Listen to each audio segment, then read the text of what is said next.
Hey everyone, welcome to Right On, the podcast from Final Draft. This is the show where we talk about all things screenwriting. Today we have an interview with Johannes Roberts, writer-director of the new film Resident Evil. Welcome to Raccoon City. Hello?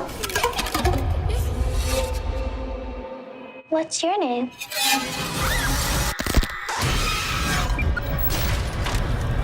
What the hell happened here? The Umbrella Corporation's been experimenting on this town since we were kids. People are getting sick. We have to stop Umbrella. Show me your hands! What the The world needs to know what's really going on.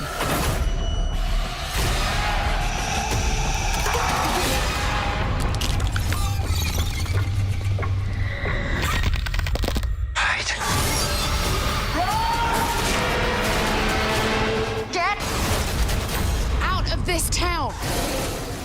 Right On's very own Sharday Sellers chatted with Johannes about how he got involved with the Resident Evil franchise, staying faithful to the video games, how he balances being a parent and a filmmaker, and more. Check it out.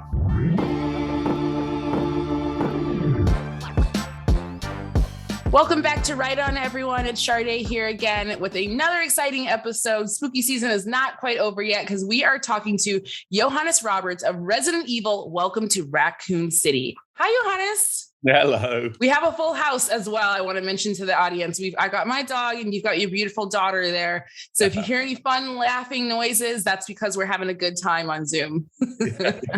First, I want to start with, we're going to get to Raccoon City very soon, but I have to praise you really quick because in my opinion, you've made two of the most elevated shark films we've had in the last 20 years. Thank you very much. 47 Meters Down, if you guys know what I'm talking about. Literally was one of my most surprising horror films in the last 5 years. I didn't expect much when I went to the theater and I'm a huge fan of it now. So thank you for that. Yes, yeah, those movies have done me well, actually, especially the first one that has punched above its weight. And yeah, it's found itself a little audience and life. So yeah, I'm very happy about that. Any chance for a third one? Well, yes, definitely. There's various things going on. The shark world is not finished by any stretch of the imagination. So 100% there will be a third 47 at some point. Whether that's with me behind the camera or not, I'm not sure. But there's definitely also some other shark-related stuff happening. Yeah,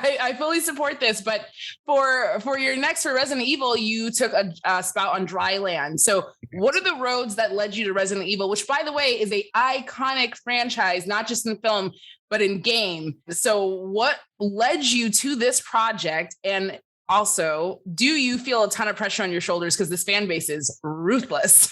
Whoa, yeah. Talking 47, it was 47 that led me to the project. I think if you boiled it down to its basics, I think Robert Kulzer, who's the head of Constantine in the US, they were looking at rebooting the franchise and working out how to do it. They didn't really know what they were going to do or how they were going to do it. And 47 came out. And I think really he just went, oh yeah, that guy, he seems sort of the guy to have a crack at this.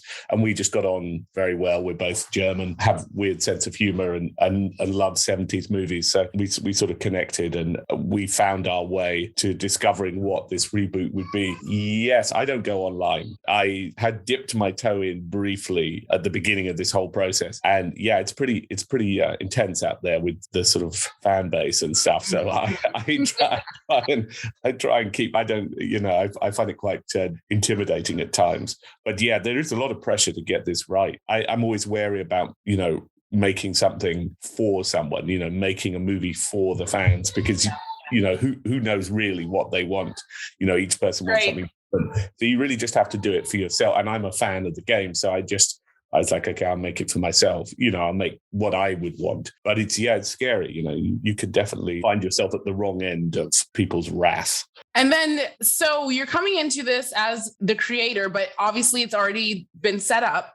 What's the pitch look like for you when you said, I want to take it in this direction, I want to do this? How do you approach the executives so they trust your vision and what you have for a resume? Do you know what? It's a funny thing. I think I remember very clearly our first meeting. And I think that's so much of it is just done off personality. And we just connected. And like I say, we had the same sense of humor. We had the same sort of sensibilities in terms of movies we liked. 47 being a hit gave me, the reason to be there. It gave me the sort of some kind of authority as someone that can take a movie and make it financially successful, especially in the domestic audience. And that was really their big thing with this, is to look at America again, because the franchise previously was still working very well, but it was not really working very well in America.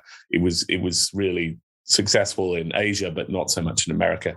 And I think there was a real desire to try and reposition it again for an American audience. And we were always on the same kind of page. It was the weirdest. As a scriptwriter, this was the most unique process that I've ever done. And unlike any other process, and I think it would never normally be done that way. And I think everybody found it quite a sort of strange way, is that for me it was like these things can come about. Someone could say to you, look, we're going to commission you to reboot this, reboot that, do this, do that, and the other. And there's a lot of scripts that are just sitting gathering dust because they never get made.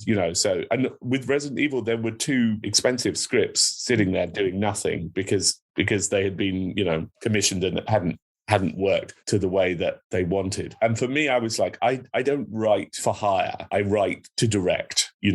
I'm not a jobbing writer. I'm a director who writes. And so it wasn't really any interest to me to, do a script and then see it just gather dust.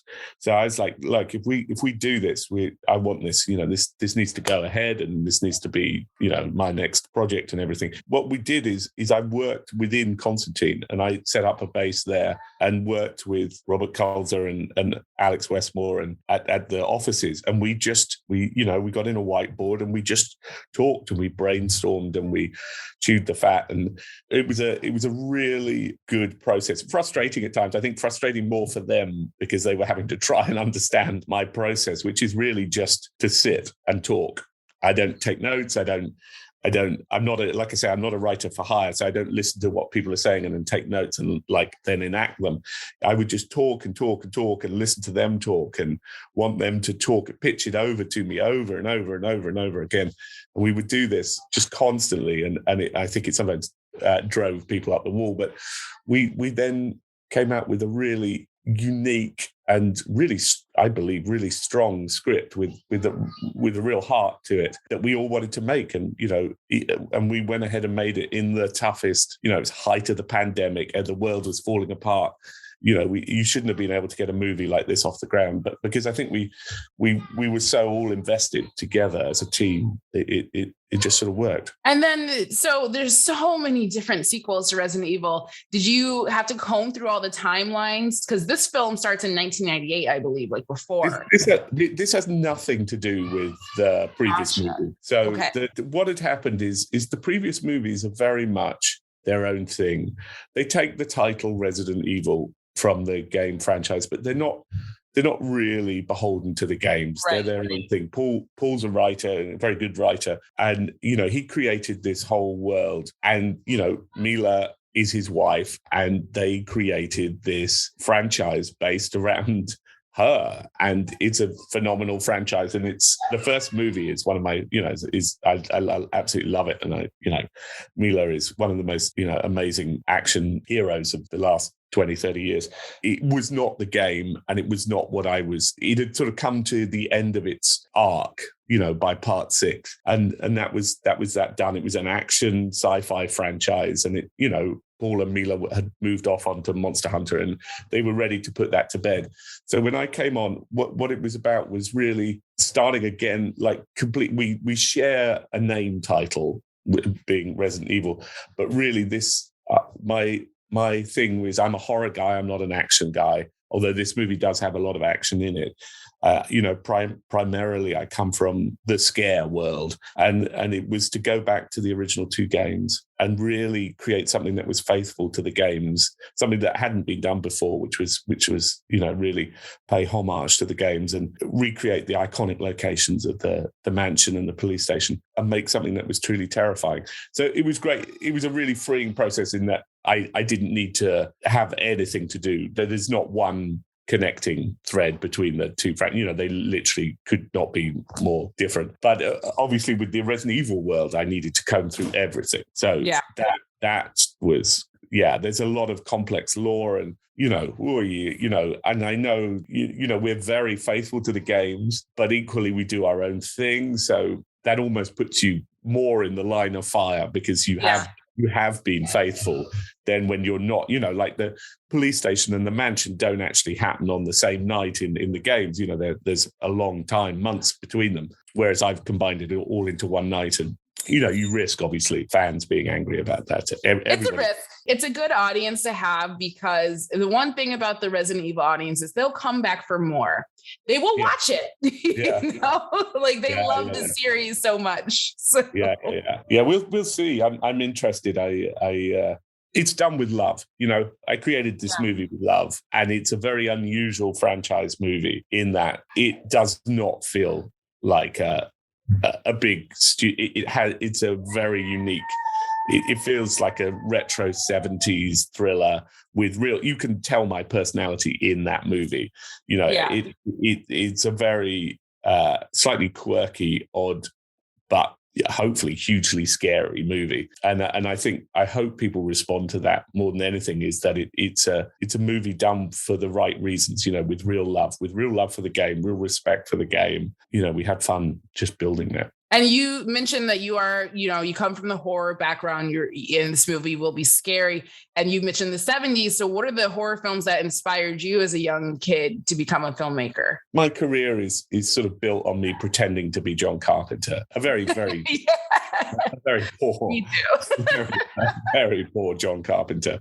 But that's what I like. When I wake up in the morning, I either decide, today I'm going to pretend to be John Carpenter, or today I'm going to pretend to be Stephen King.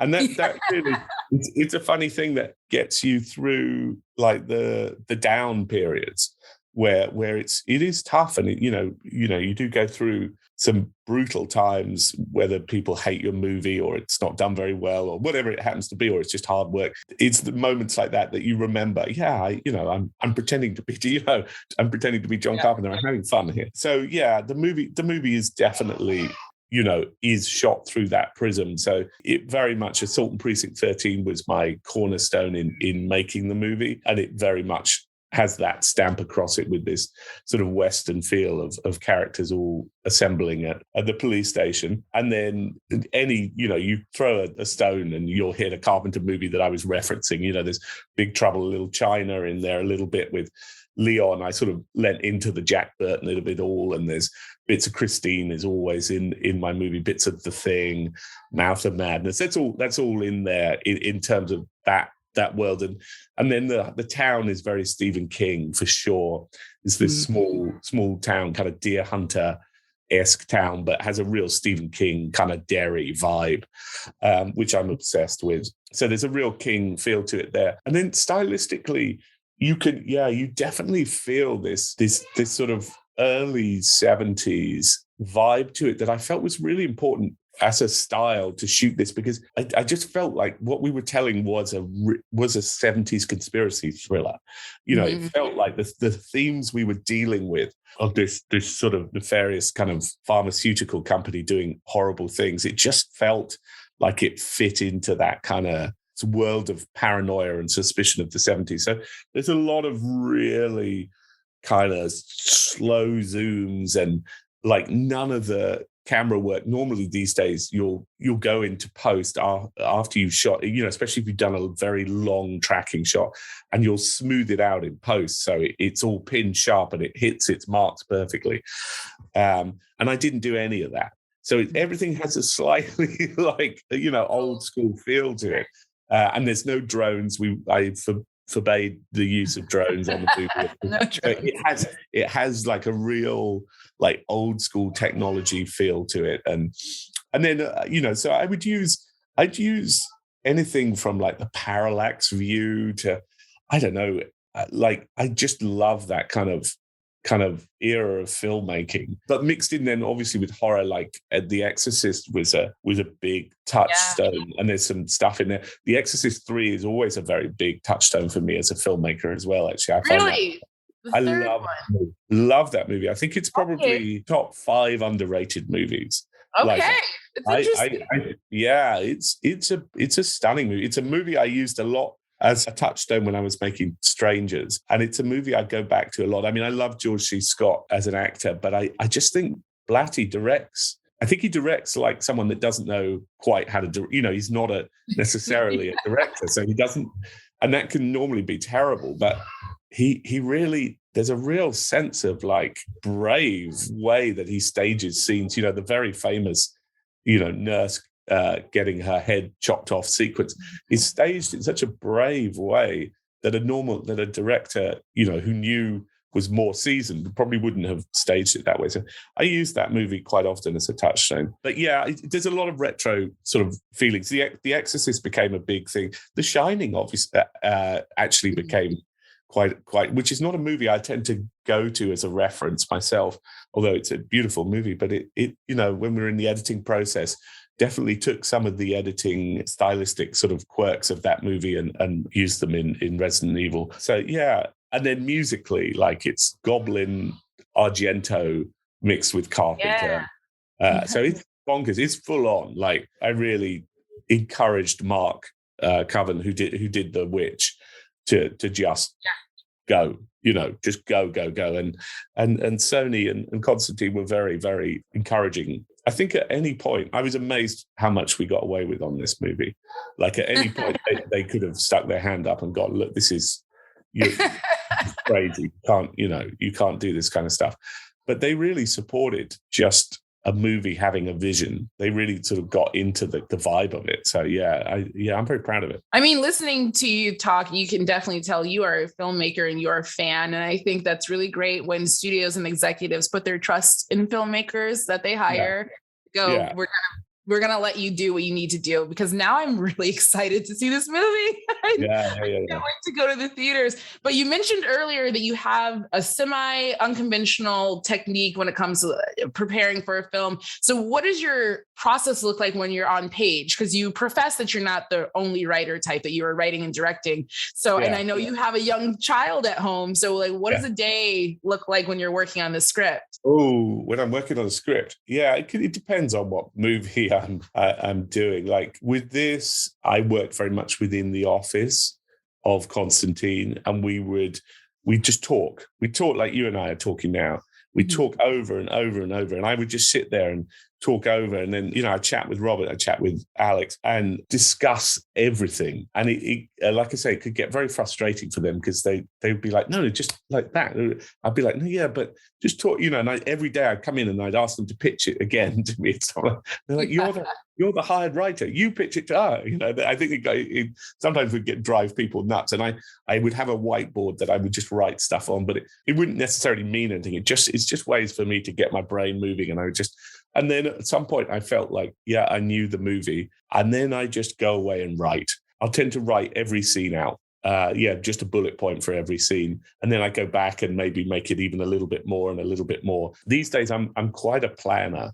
So I try and have everything as much as I can there. And then once I've got everything, every scene down pretty much, then I go away and I tend to write 10 pages a day. 10 pages a day is easy if you have everything done. But it will change on movies. I'm just in prep on a movie which came to me very strangely, and was asked to go and write this thing. And I didn't know what I was doing. And I locked myself in an office with cases of beer and just got very drunk and didn't plan anything and just wrote. And wrote. And it's a very different script. It's a very different piece of material. And so it can, as a writer, it can be different with different ways. You with different things, you approach it slightly differently. But with this, it needed the structure. And so it was a lot of talk, and then putting it down into bullet points. And then, I do the 10 pages a day. Once it's done, that's the relief. Once you've got a script down, it's unreadable, but at least it's, 120 pages there. Then, you can go back to it and start refining it. Do you have any advice for working parents out there who are also trying to get their pages in? It's tough, isn't it? It is. I mean, Resident Evil I wrote before the pandemic, but the script afterwards, the one where I said I was drinking, Yes. I'm not necessarily, encouraging your audience to go and get smashed. I am. But yeah, I do that a lot. I wrote during the pandemic. I had to write this thing. We lived in a one-bed apartment in Hollywood. Like I couldn't go anywhere, so I turned my wardrobe into an office. Wow. And it was not some kind of Joan Collins sort of walk-in, like it was right. It was that size of a shoe. And I just sat there. I turned it in. It was quite oddly had a high ceiling, so I could stack all kinds of stuff up there. And I turned this little thing into a like a fully functioning office. It had everything in it, speakers, computer screens, whatever. Tiny little desk, a desk that was like, I don't know what, like 8-9 inches sort of wide, little portable desk. And yeah, I'd just sit there with cases of beer, and I had a little curtain that I put across and would just lock myself in there. And that's how I do it. But I have friends who are writers and have kids, and it is tough. I guess the one thing I would say is it's always tough. Like time isn't sometimes always your friend. Like I'm now here. I'm in London. We've sort of been here for a few months since Resident Evil finished, and I kind of have time. Yeah. And I'm just doing nothing. Well, you earned it. It's been a crazy years. I guess so, but I'm trying. I've got all these projects that I should be doing, and I just just can't. The burnout is real. You also survived a global pandemic. Like the burnout is real. Burnout is real. That is true. That is true. Yeah. I feel it. But it's tough. I do. If you have kids, it ain't easy. It ain't easy. What I'm hearing is hold off on having children as long as you can, because it ain't easy. That's good advice for me. Thank you for that. Yeah. Well, my last question today for you is something we ask everyone on the show, and it's what advice would you give your younger writer self? And that could be before Resident Evil, that could be for 47 Meters Down, or it could be when you were younger, just that John Carpenter-esque kid watching The Thing. Yeah. Do another job. Do you know what? I've been very lucky. And I've managed to like, I feel like I'm punching way above my weight. Like I'm in a super cool position. Having like I don't come from a film family. I didn't go to proper film school or anything like that. I certainly nobody ever said like, oh, this guy's gonna, be doing that. So I don't know what advice I would give myself. What I would give to other people, what I always would say is mix with other people, Mm-hmm. and I think that's such an important thing. 47 Meters Down came about drunk as a joke with my producer. What is this magical beer that you Yeah, Bud Light. I just drink Bud Light. Oh, no. Yeah. Trust me. Maybe I'll try it again, but it's been a while. Yeah. We would just get drunk every night and we would just pitch different ideas, crazy ideas. And it was fun. And it just keeps that work brings work, and talking about it, keeping it. I would always just do that. And I would say that to my, if I could give myself that advice, I would say, look, just keep working, and it all comes true. But I guess I just did. So I don't need that advice because I did. Well. But that was, the biggest hit in my career has been, we were just sitting in a pub and it's like, look, what about this? Here's a pitch, 2 girls in a shark cage, drops to the bottom of the ocean, and they've got an hour to get up top and there's sharks in between and they can't because of the beds. And it's like, ha, ha, ha. I forget about it. He goes off and pitches it to someone else. They're like, yeah, let's make this movie. What I'm taking away is keep in the mix, but also keep the Bud Light cool and on tap. Oh my God, don't ever, not warm. Holy shit, I'm not some kind of heathen. For the love of God. That's honestly the best advertisement and advocate to drink Bud Light. I'm gonna go buy a case today. If you're turning out ideas like this, this is Bud Light. I'm drinking the wrong beer. My damn hops be damned. None of that craft shit. I know, right? Like I'm over here spending $16 on some premium stuff, and meanwhile, get down to Barney's Beanery. Get some beers on tap, and off you go. But I just throw ideas. I would always say that to myself, and I should. Do you know what? That's the advice I should fucking be giving myself now. Like start talking to people again. I've stopped talking. Start talking to people again. Well, it happened. You have a beautiful family, and it's still a pandemic. So again, but we did very well with me today. I feel very close to you now. Do you feel close? Yeah, that was great. I enjoyed it. It was lovely. It was lovely chatting. Yeah. See, you're getting in the mix again. The Resident Evil Welcome to Raccoon City comes out November 24th. I'm so excited to go see this movie. I'll profess, I'm not one to go to theaters right now, but I'm going to the theater to see this movie. You sold me on why I need to actually sit my butt in the movie theater to actually enjoy this film. So I'm so excited for you. You have a beautiful family. Thank you so much for joining me today. I hope to have you back on the show, maybe for your next project. Yeah, whenever. Just drop me a line. Lovely. It's so nice chatting. Thanks to Johannes Roberts and as always to Sade Sellers for a great chat. Resident Evil Welcome to Raccoon City opens in theaters November 24th. And as always, thanks to you, our listeners. If you liked this episode, leave us a review, and if you haven't already, subscribe to the show on Apple, Spotify, Stitcher, or wherever you get your podcasts.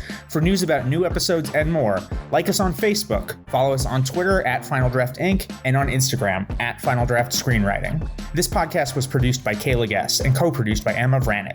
Editing is by Sean Bonnet. Music is by T. Kelly. Thanks again, everyone. Until next time, right on.